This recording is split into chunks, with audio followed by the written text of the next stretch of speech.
2 Thessalonians chapter 3, verses 6 through 13. Now we command you, beloved, in the name of our Lord Jesus Christ, to keep away from believers who are living in idleness and not according to the tradition that they received from us. For you yourselves know how you ought to imitate us. We were not idle when we were with you, and we did not eat anyone's bread without paying for it. But with toil and labor we worked night and day, so that we might not burden any of you. This was not because we do not have that right, but in order to give you an example to imitate. For even when we were with you, we gave you this command. Anyone unwilling to work should not eat. For we hear that some of you are living in idleness, mere busybodies, not doing any work. Now such persons we command and exhort in the Lord Jesus Christ to do their work quietly and to earn their own living. Brothers and sisters, do not be weary in doing what is right. The word of God for the people of God. Thanks be to God. Brothers and sisters, do not be weary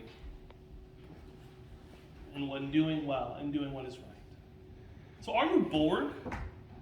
You guys get bored with church every Sunday, having to come here and listen to me groan on in here, telling you how you're going to be good people, right? No. You got to get bored sometimes, right? No. No, never get bored with. But there's other things in life. David, I'm sure there's times in your life when you've been bored, right? I get bored, but I don't let it bother me. But you get bored sometimes. That's what we're talking about. Talking about bored on this one. The word weary is actually the word that comes to me. How it means drained, exhausted, fatigued, run down, bushed, beat, tuckered, done in. Okay, so we're talking about weary.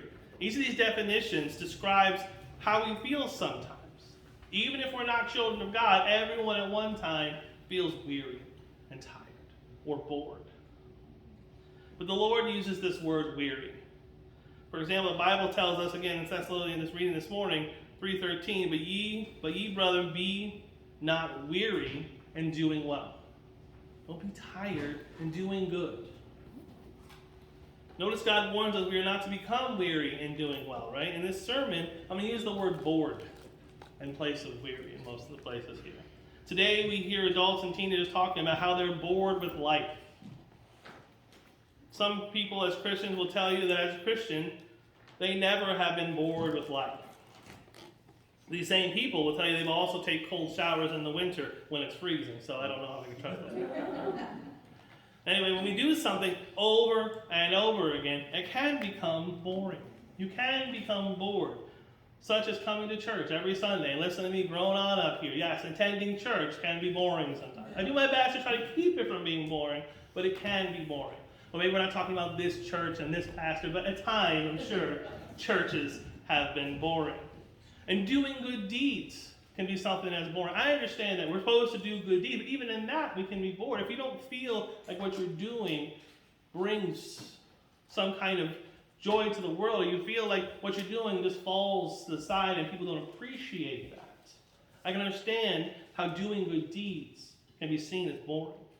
In teaching and preaching, in their giving of our tithes and offerings, even that can be boring in that. We're giving and we give. We don't see the fruitfulness of our giving, of our time given to people. Everyone at one point or another can become weary or have become bored with life. But God tells us again not to be weary or bored in well-doing. So back in 2009, a 16-year-old girl was fired from her office job because her manager saw on her Facebook that she said that her job was boring. So she was called into the manager's office and given the following letter that said, following your comments made on Facebook, we feel it's better that as you are not happy and do not enjoy your work, we end your employment with our company. She was fired because she was bored with her job? A lot of people shouldn't have jobs then, right? Even in this, sometimes I get a little bored. Not that y'all let me have time to be bored, but there's times when I can be bored. Solomon found in his life was boring as well. He wrote in Ecclesiastes 2:17, I hated life because the work that is being done under the sun was grievous to me. All of it is meaningless, a chasing after the wind. Solomon went on to explain, he tried to cure this boredom in his life. In Ecclesiastes 13:14, first chapter, and I gave my heart to seek and search out by wisdom concerning all things that are done under heaven. This sore travail hath God given to the sons of men to be exercised there within. I have seen all the works that are done under the sun, and behold, all is vanity and vexation of the spirit. So, what a description of Solomon's life. It was chasing after the wind. In other words, he was saying life is boring. Life is empty, like chasing after the wind. Now, when we talk about Solomon, you think, how can a man like this be bored with life? It seems he was a man that had everything. How could he be bored with life? Many people, including Christians, are bored with life.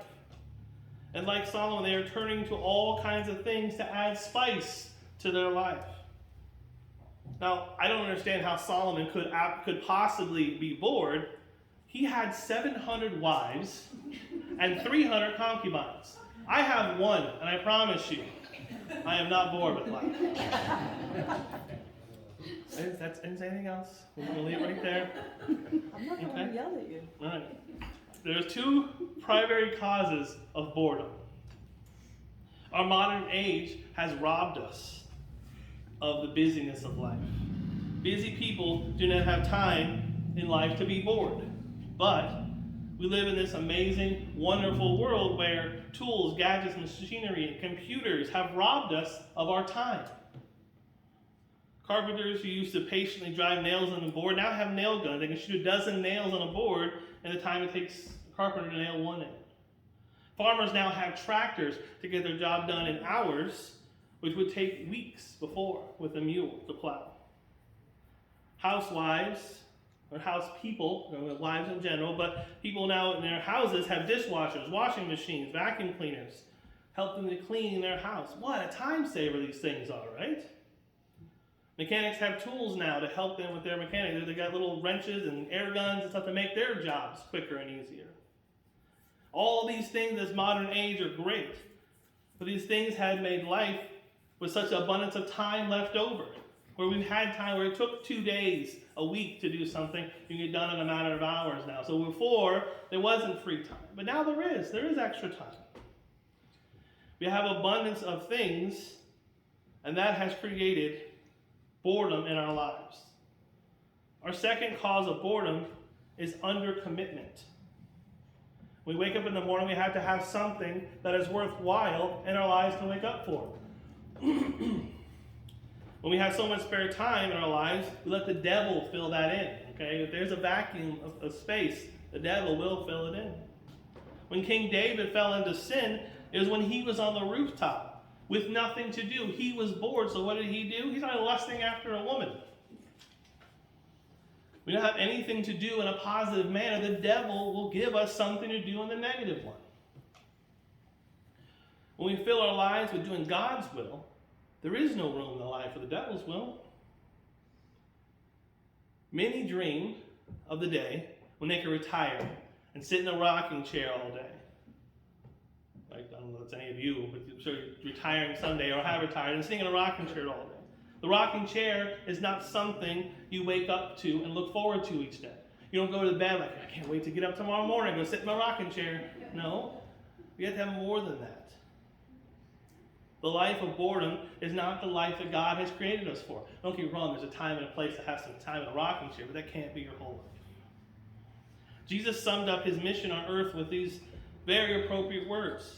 I have come that they might have life, and they might have it more abundantly. Not just to live a life, but live an abundant life. Yeah. Some folks, when they crawl out of bed in the morning, they have no reason to crawl out of bed. So we look at the reasons for boredom. And there is a reason for everything, and there is a reason for boredom. Because we can't find a cure for boredom, we have to find out what causes this boredom. So maybe there's a couple reasons why we may be bored with our lives. So maybe we need to have a change of place. Many of us fall into a rut and stay in that rut week in, week out, month after month, and year after year. Even though we live in this big world, we have chosen to live in the smaller one. We have this big world, but when's the last time any of you went to Tallahassee? We don't go to Tallahassee, right? It's not our normal thing. We're in the area here, and so we're in Crescent City or we're in Pearson. Maybe we make a trip down to DeLand or Palatka or maybe on the rare occasion Ocala or Daytona, but that's our bubble. That's where we live. There's so much more world outside of that. But this is the place where we stay.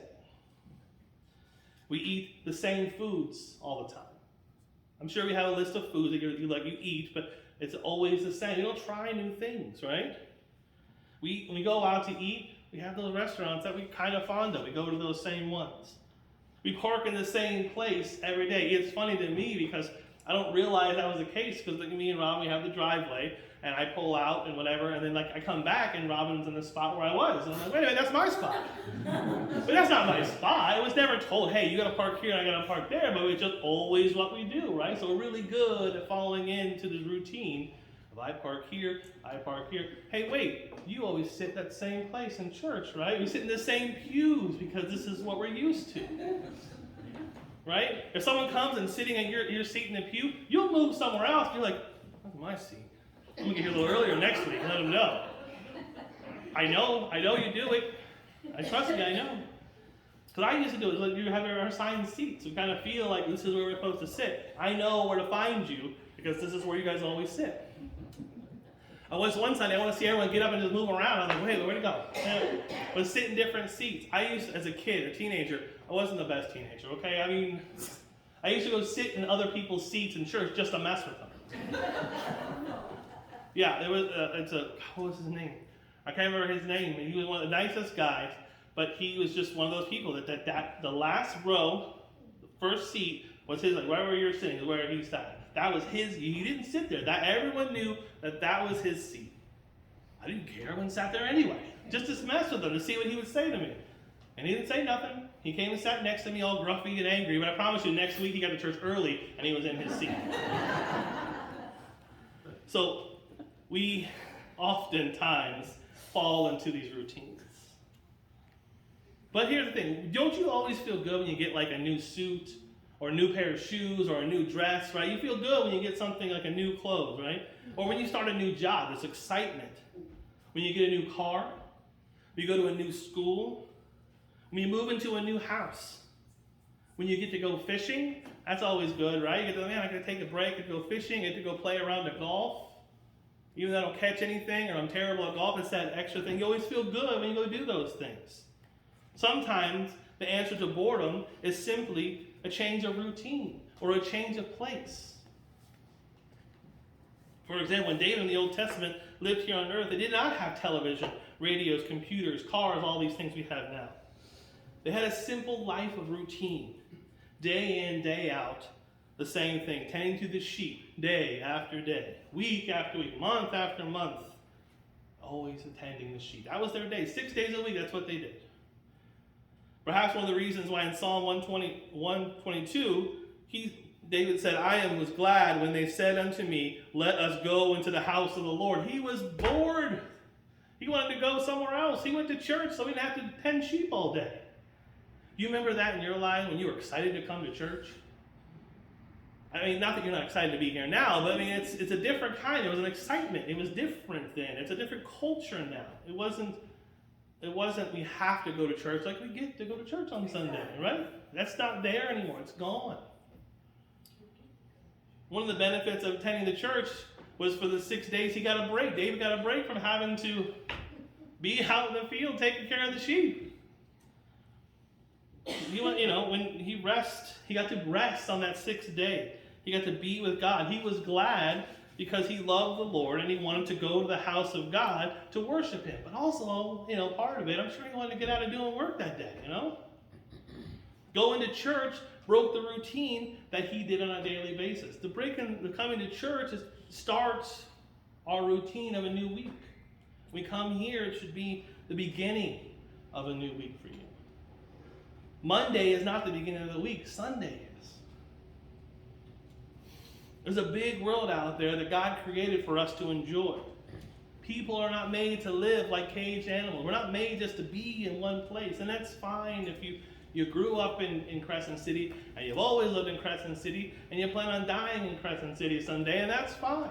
But there's a bigger world out there and you should go see it as well. Amen. Many times people suffer from boredom because they need that change of place. But also sometimes I think we need a change of face.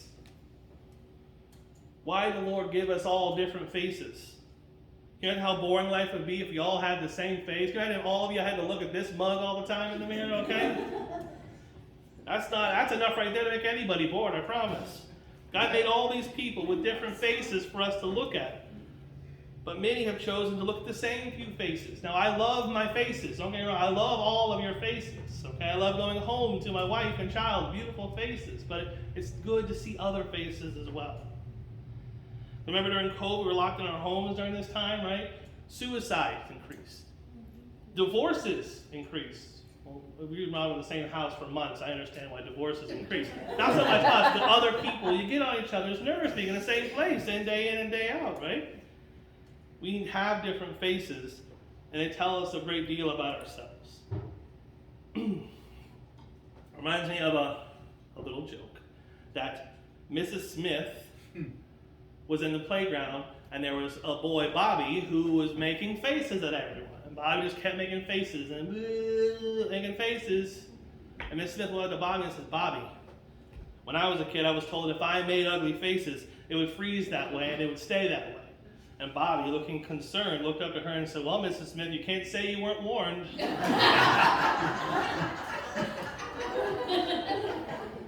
So sometimes in life, we need to fight boredom.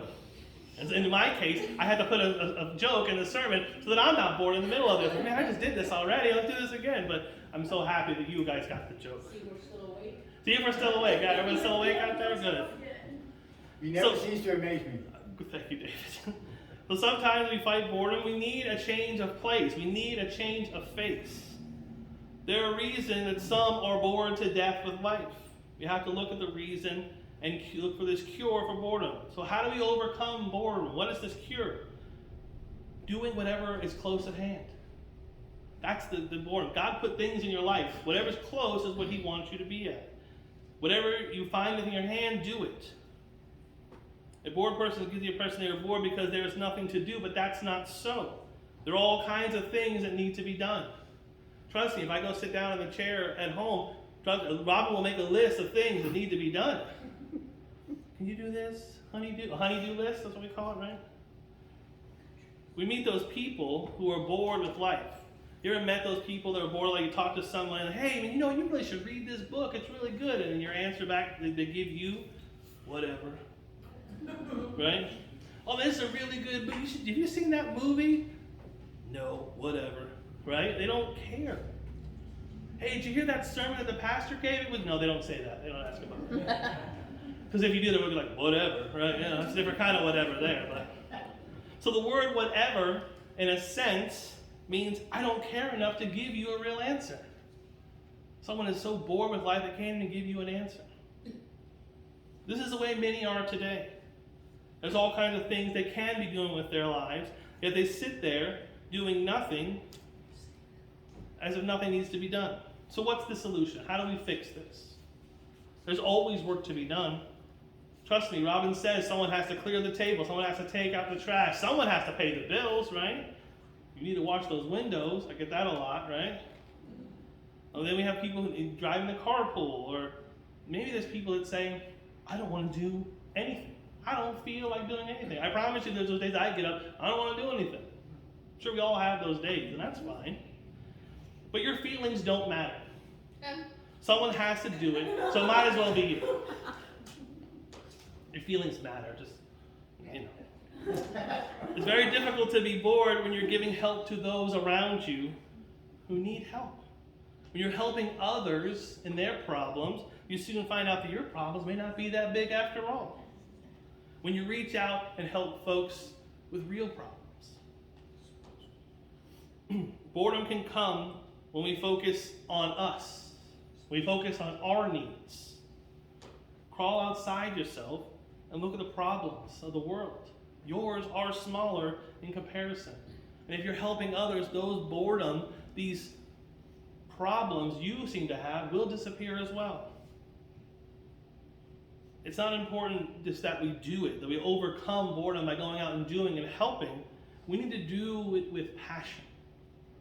I want to help people, but I know how to help people. Or I want to help people because I see a need. I see a help that we need to do. We see that there's people who need jackets. There's kids that need school that need shoes. These needs become passions, and we do it because we know that's what they need. Do it with all your might. Ecclesiastes 9:10 says, do it with all your might. Not only are we to do whatever lies close at hand, we're supposed to do it aggressively. Amen. Aggressively. Many days you won't feel like going to work. And if you go, you probably won't enjoy it. Big deal. Go anyway. Do what you have to do, and do it with all your might. There's a certain amount of joy and contentment that comes from working aggressively. Life is not a dress rehearsal. We only get one chance to do whatever we're going to do on this planet. Our life under the sun will eventually be over.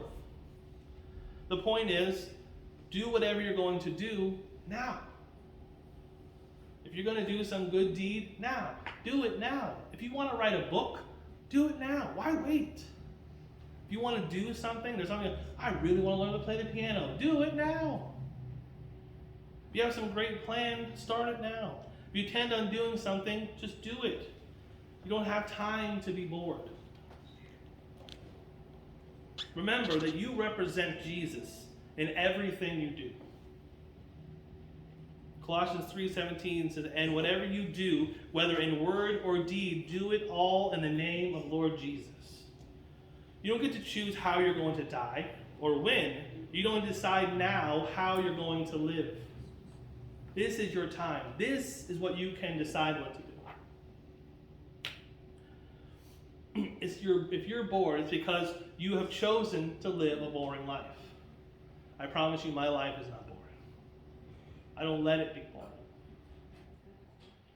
Boredom is a warning sign that we are living for ourselves when we ought to be living for God. I had an experience in this. I get bored too sometimes.